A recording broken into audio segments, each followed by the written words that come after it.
Hello everybody, I bet you're getting sick of me this week. This is my third video for week number 3 for Business 635, Managing Financial Resources. This is Mr. Hassey again, and today's subject is our midweek video explaining the topics and discussions of week number 3, Financial Statement Analysis and Review. In order to strategize and manage in finance, first of all, you got to understand what happened. Being able to interpret the financial statement information to what's going on. Performance, efficiency, all these are important in order for you to manage and prepare for the future. One of the things you're doing in your case number 1 work this week is to analyze the financial condition of a specific company, concentrating on the financial statements, one financial statement in particular, and in doing some analytical ratios and analysis to tell what you think how the company is doing in performance and efficiencies, and would it be recommended as a good investment. What's a good investment? An investment that provides value, return. And so this is our topic for this week. A couple things to note. I'm getting some questions from some students about the companies that they select. Remember, when you select a company, it has to be able to have the data that you want. In other words, 3-year financial performance information. Also has to have earnings per share or any other data that you're analyzing. Now, some of us have selected some public corporations, like, for example, Beyond Meat. Beyond Meat is a highly successful market-wise company right now, but it's only a couple years old as being a public corporation. Thus, a lot of financial data is not available for that company as far as historical trends. So one of the things that I urge students to do in this analysis is make sure when you select a company, you go in and look for all the data up front and see if it has all the information you need. Then proceed with your analysis, because some of our students are finding out that the companies are so new they don't have the data that I am requesting. So that's just something to note. Here's our blackboard. I'm sure you're all getting very familiar with this now. And here's our week number 3. There's the 2 videos that I've already produced for this week about describing case number 1 and our library resources, which I hope you all are taking advantage of. Here we have a review file, and this is a review file I'm going to concentrate on my video today. There's an explanation of our topics and so on. This information in Blackboard is to provide you with out of the context information, or out of the financial textbook information about our course. This week I'm providing you some articles about financial analysis and financial statements. You might want to take a look at these articles. They give a different perspective into information, and for students at our level, advanced finance in an MBA program, that might prove beneficial. Take the time out if you can to read these articles. See if they might provide you with some insight into your own casework on this subject, and so on. So remember, there's a lot of information in Blackboard. Please take advantage of it. I know one of the difficult things that I'm hearing from students is, Mr. Hassey, there's too much data. There's YouTube, there's videos, there's Blackboard. Well, your job as a graduate student is to sort through that data, discipline yourself with the appropriate time allocation, and get the necessary resources that you personally need to do well.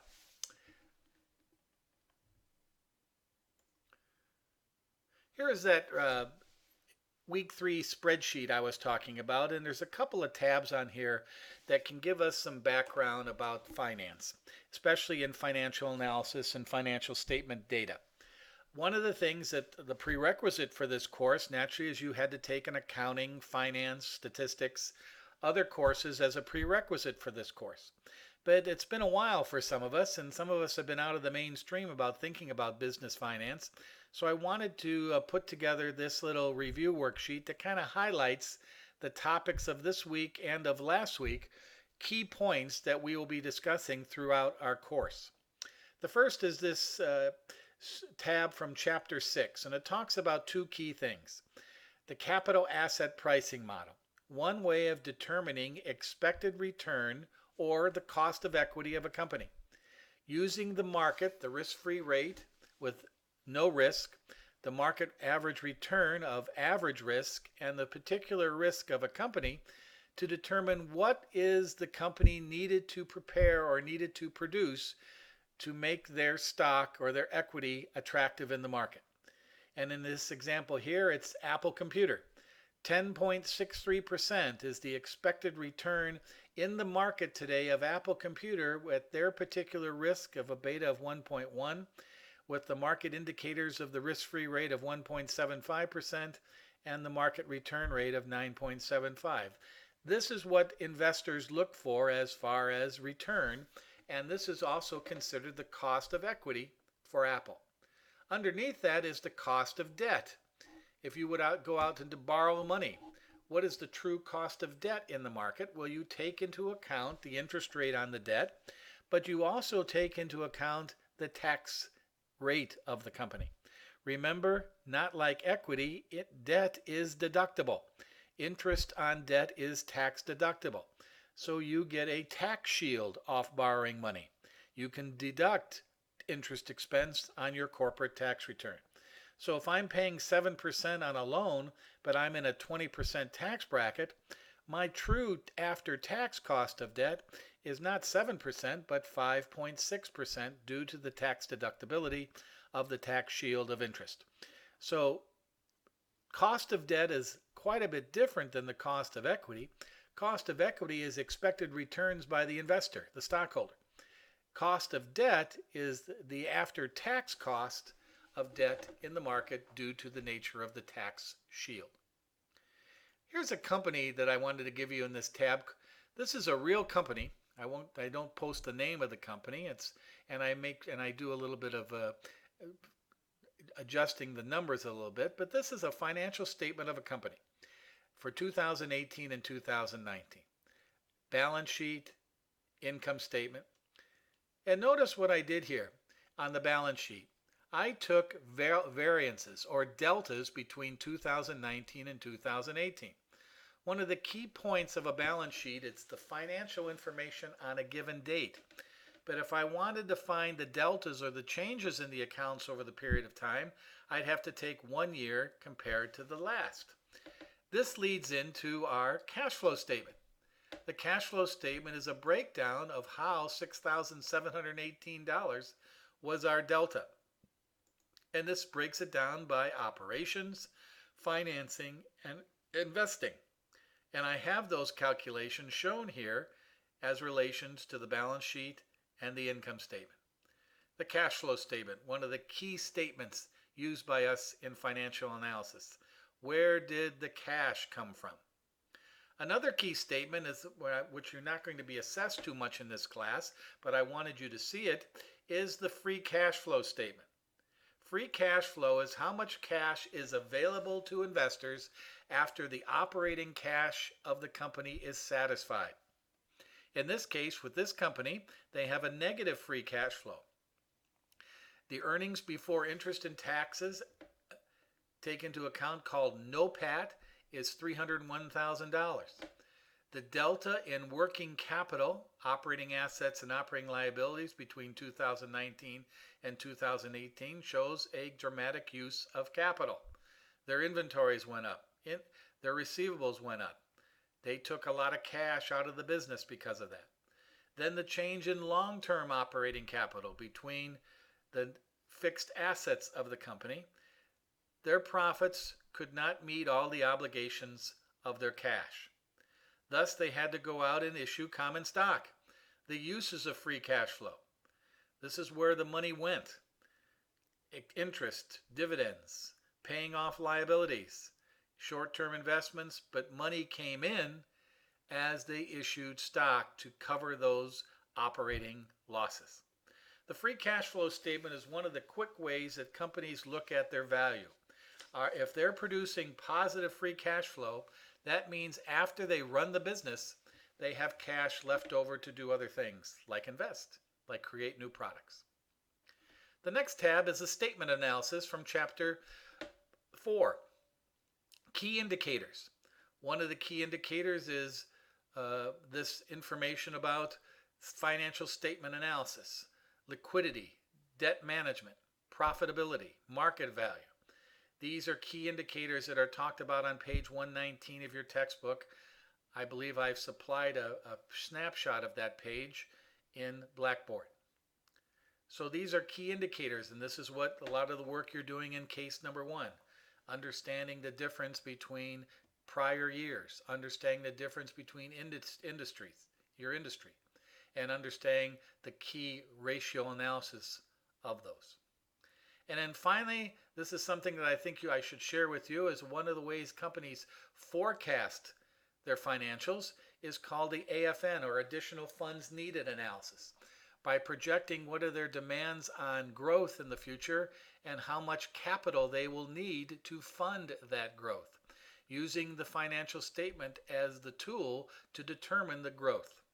In other words, the AFN method is to determine, well, if we had assets of $3.5 million in 2019, we want our sales to increase in 2020 by 15%. That will require a 15% increase in assets. How will we fund those assets? A 15% increase in current operating liabilities, which is made up of accounts payable and accrual, will fund part of that. If we maintain our profit ratio of 3.6% and maintain the same dividend payout as the prior years, we will retain a certain amount of our profits.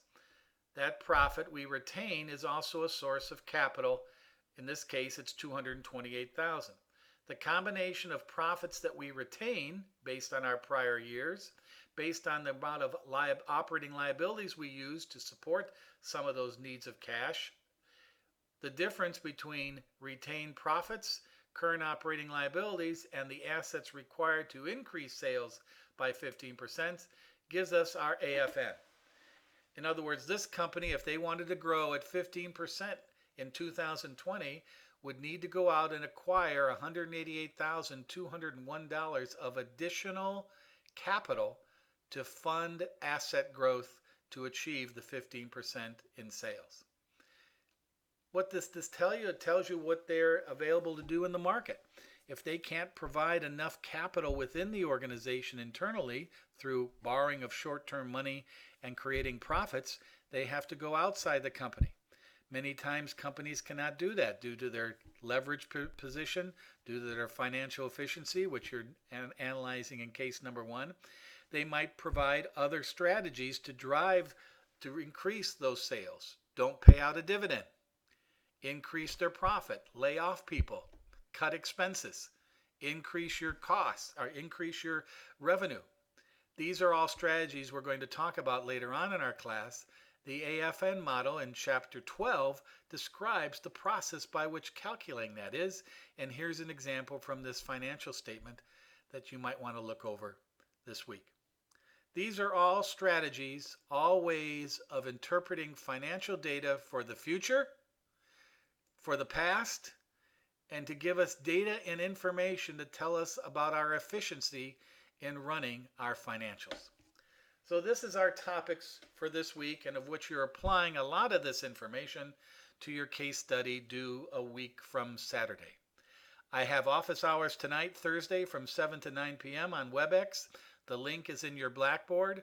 Click on Join, and you can ask me any questions or discuss any issues you may be having through week 3 of our class. That's about all for our week update and the final video for this week. Well, I'll see you all next week when we begin our discussion of capital structure and taking the information of financial statements and now determining where are we going to invest that money to provide the returns that our equity capital asset pricing model and our cost imply that we need to recover to make those assets successful. Thanks, everybody. Let me just bring this back on so I can say goodbye. There I am. Have a good weekend. We'll talk to you all next week. Goodbye, everybody.